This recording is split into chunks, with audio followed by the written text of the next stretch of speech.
Of the 4,000 people who live in Clinton, more than 3,700 are white. And by tradition and custom, most of them believe in separate schools.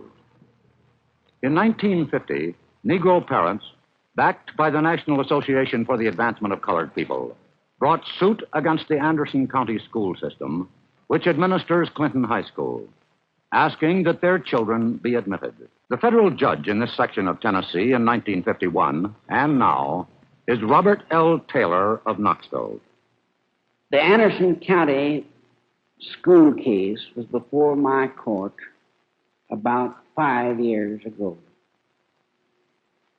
At that time, I held that the colored children were not entitled to enter the Clinton High School because they were being furnished equal but separate facilities. The Negroes appealed Judge Taylor's decision, and when the Supreme Court decision of May 1954 ruled against segregation, Judge Taylor's ruling was reversed. On January 4, 1956, he ordered Anderson County to comply. Accordingly, on August 20, 1956, approximately 700 students registered for the fall opening without incident. 12 of them were Negroes. Judge Taylor told them all to obey the law, and there seemed to be no questions. Then, another voice was heard in Clinton. An organized campaign of picketing, threats, dynamiting, and rioting had brought Clinton to the brink of anarchy. School attendance, shrunk by parents' fear of violence, was at times as low as 260.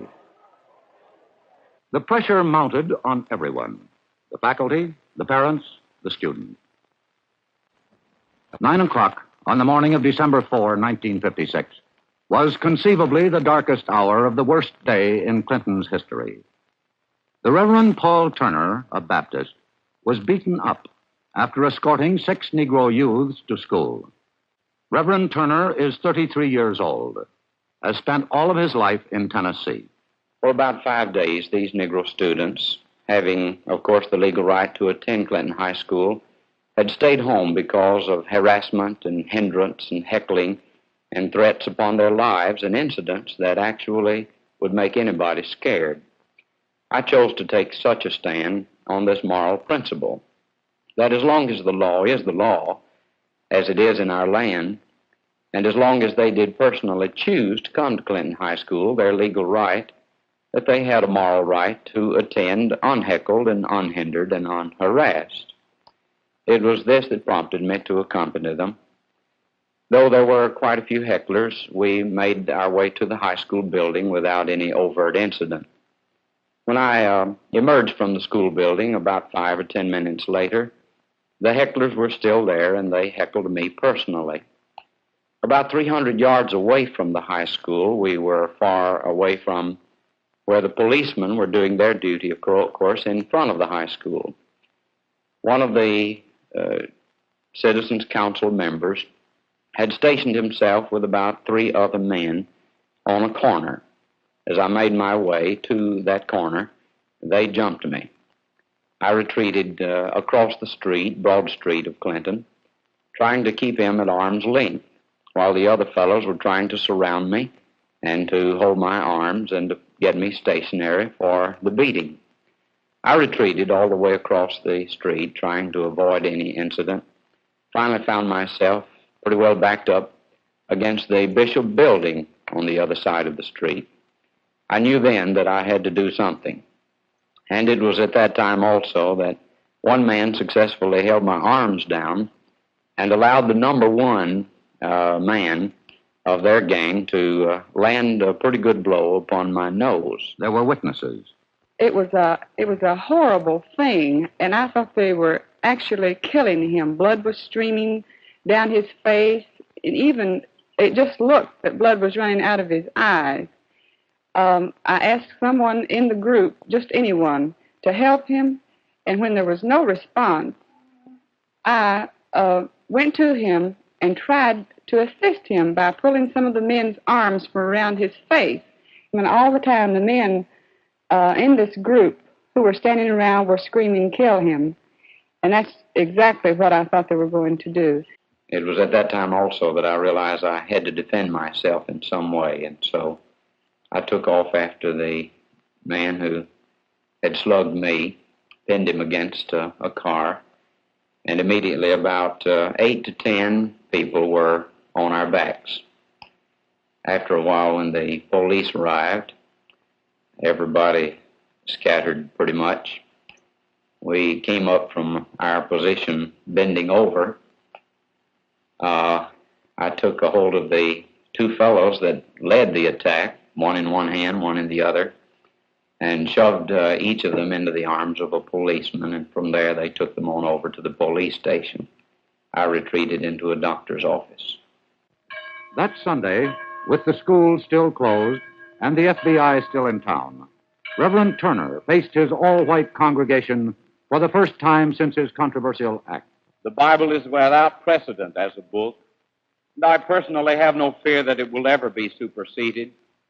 But many have tried to misuse the Bible, trying to justify some low standard of conduct by the very Bible that they profess to love, and by the book that never compromises with sin, with pride, with prejudice, or with hate. Billy Graham tells the following story. Shortly after the Civil War, in a very fashionable church in Richmond, Virginia, there entered a Negro man one Sunday morning when communion was being served. He walked down the aisle and took his place at the altar to partake of the elements of the Lord's Supper. There was a rustle of anger that swept through the congregation. Sensing this delicate situation, a distinguished gentleman stood up, and walking down the aisle, he took his place by his colored brother. Immediately, his magnificent example swept over the spirits of the rest of the people in that congregation, and they followed him to the altar, taking their place there too. This man was none other than Robert E. Lee. My friends, we have been too far away from God. When mobs are able in our land to flout the law, the tragic result is a Cicero, Illinois, or a Phoenix City, Alabama. Here in Clinton, we are not especially against integration. We are not especially against segregation, but we are positively and definitely against the disintegration of our community and our body politic that we cherish above all things, realizing that where anarchy prevails, none of us has anything of any value and none of us has any freedoms anymore. And now we realize more clearly than ever before that it is Christ or chaos.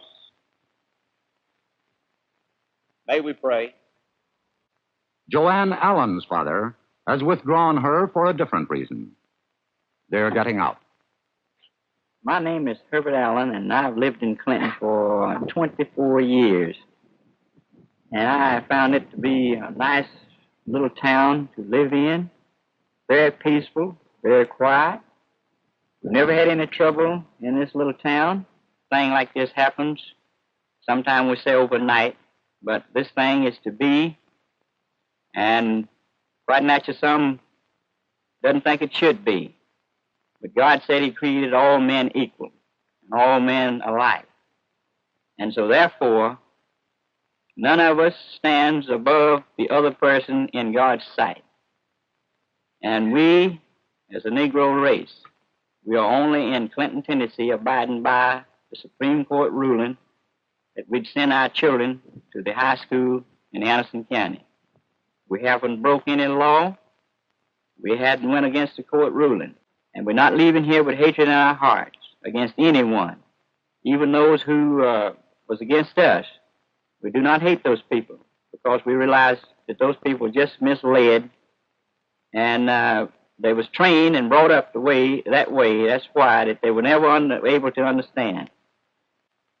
Clinton High School resumed 4 days ago after the scheduled Christmas recess, with 655 students enrolled. There were no incidents. Some say that the worst is over, that although there is still little enthusiasm for desegregation, there is now a strong will to comply with the law. There are those in Clinton who say the big change came when the federal marshals and the FBI moved in. Others among them editor Horace Wells. Claimant was Reverend Turner's beating. Another thing that has come about, as I think this is largely due to the attack on Paul Turner the other day, was that many of us had stood by, unwilling to stand up for integration, and yet also unwilling to violate the law. And when Paul Turner was attacked, the feeling of the community was more or less solidified. No mere words could have done it. It took some kind of action, heroic action, something of this beating that was administered to Paul Turner to bring us to the point where we were willing to stand up and say, now, we are not going to put up with being pushed around anymore.